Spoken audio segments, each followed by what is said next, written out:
Okay, this is the 14th video for the Jagdpanther tank destroyer. We're just going to do some of the fine detailing.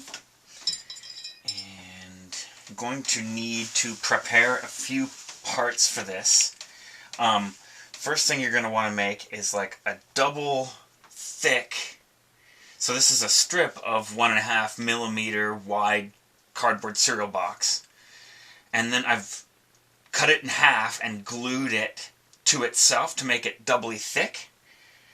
And I've also got a 1.5mm cardboard strip of cardboard cereal box that's just infused with glue. And basically as thin as you can cut one, about 1mm, wide strip of cardboard cereal box as well. You're going to need those, and you're going to need a little bit of cue card paper as well, but I'll get to that in a second. Start out with this double thickness layer of cereal box, and like I said, it's about 1.5 mm wide. And basically what you want to do is you want to have a gentle bevel.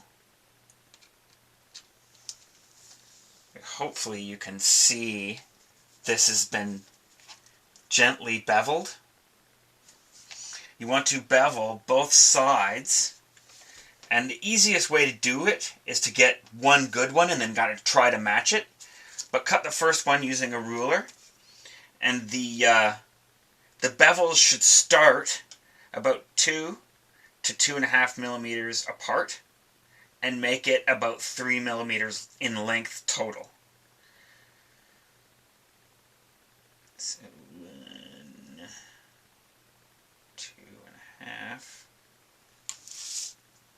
and then try to get both bevels at an even angle. You may have to practice a bit. And once you have a good one, it's a lot easier to use that than the actual ruler.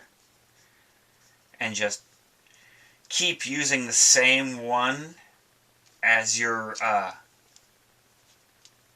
guide. And then at least they should be fairly similar to each other when you're done. So you're going to need 4 of those. And those are installed as periscopes on the top of these 2 12 ring cap bases. This one faces towards the rear, so the long part will face towards the rear. This one faces towards the front. And then there's 2, one on the right and one on the left, that face towards the sides.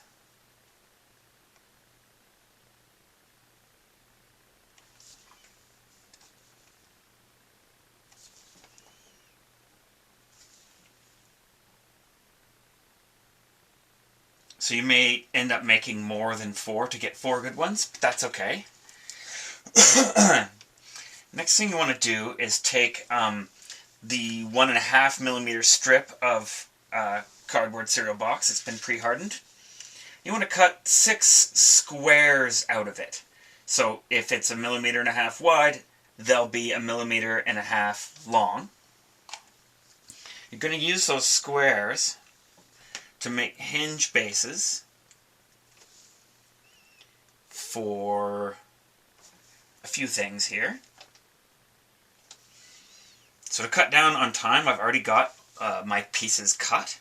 I'm not going to show myself cutting all of these. It does take quite a while, and there's a bit to get through in this video. Now, if you haven't placed your 7mm hole punch discs perfectly, this is the time to make up for that. Get these so they're like centralized and opposite each other, and it will fix any inconsistencies you've had with trouble placing the hole punch discs.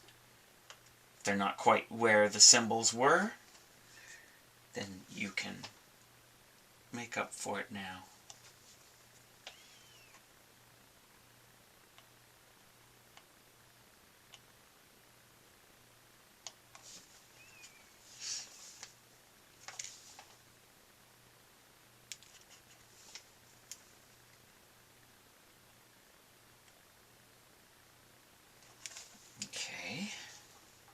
And the last two go up against the superstructure here, not on the hull top.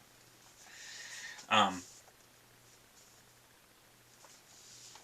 they are bases for this hinge, which we'll install later.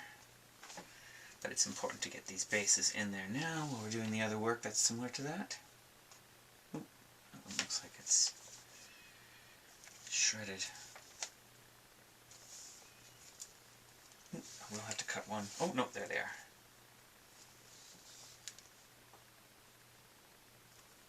So those are all just squares, 1.5 millimeters by 1.5 millimeter. Regular cereal box. Now I've got a couple that were cut out of the same material, but instead of cutting them as squares, they're cut as rectangles. They're 2 millimeters long. And those are installed along the right side of the engine access port. You should at least be able to see those hinges. The symbols where they go.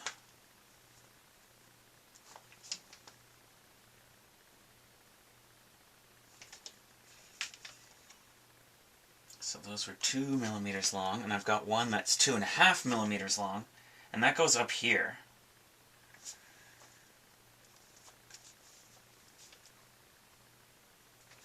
I believe that's like a view port, but I'm not absolutely sure.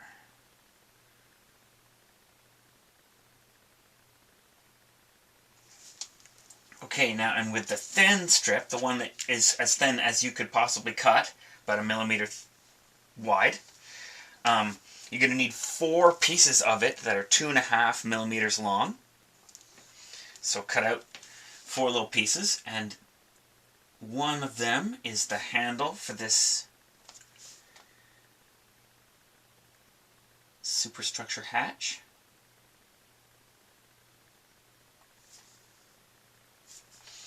And 2 of them go from front to back on these circular pieces of the engine access port.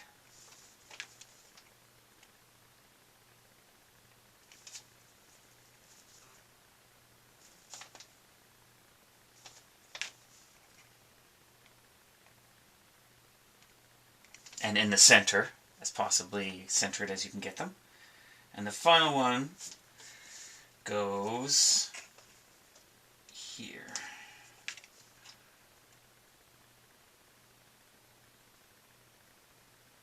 Okay. Now that gets us to almost done with the cereal box parts. I've got a piece that's about 3.5 millimeters long and 2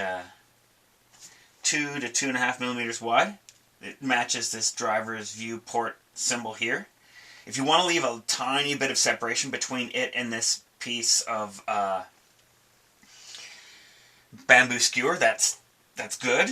There should be a tiny bit of separation. So it's about 2.5 high and 3 long. Get another one that's about 3.5 long and about 2 wide.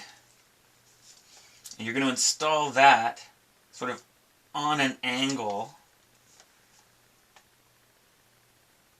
so this should be right up against that piece of skewer and sort of pull the driver's view port hatch, the lower one, out until this one's centered on top of it. And it should be approximately level with the top of the superstructure.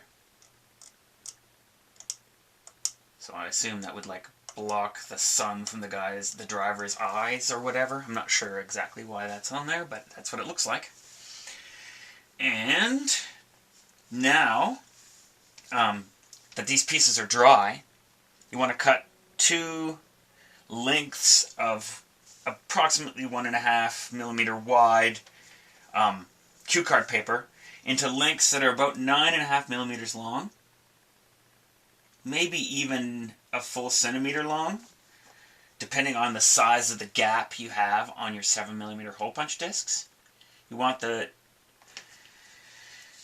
the piece of cue card paper to basically reach halfway onto each of these little hinge bases that you installed earlier in this step, and cross the center of your hole punch discs.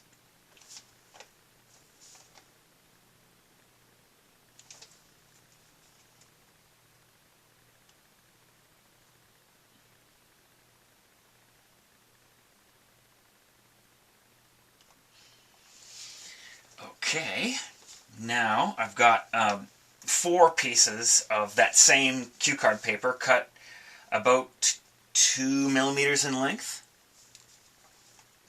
and 2 of them we're going to go on the engine access panel as hinges. So put them halfway on the engine access panel and halfway on these little hinge bases, lengthwise. So the 2 millimeters goes front to back, and the 1.5 is side to side. Did I already put glue there? Yes.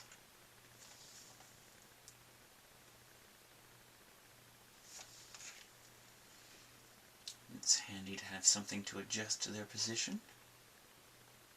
A round toothpick or a skewer. So half and half for those. And then the last 2 pieces go, I just glue them so they're hanging out into empty space for now. Let them dry. About half of the material should, or even a little bit more, should be hanging out over empty space. Let them dry and then slip glue underneath them, and then fold them over into the glue puddle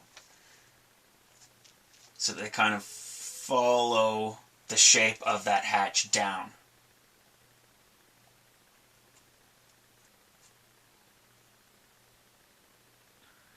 So yeah, just let them dry, slip glue underneath, and then use like a skewer to just fold them in to the glue puddle.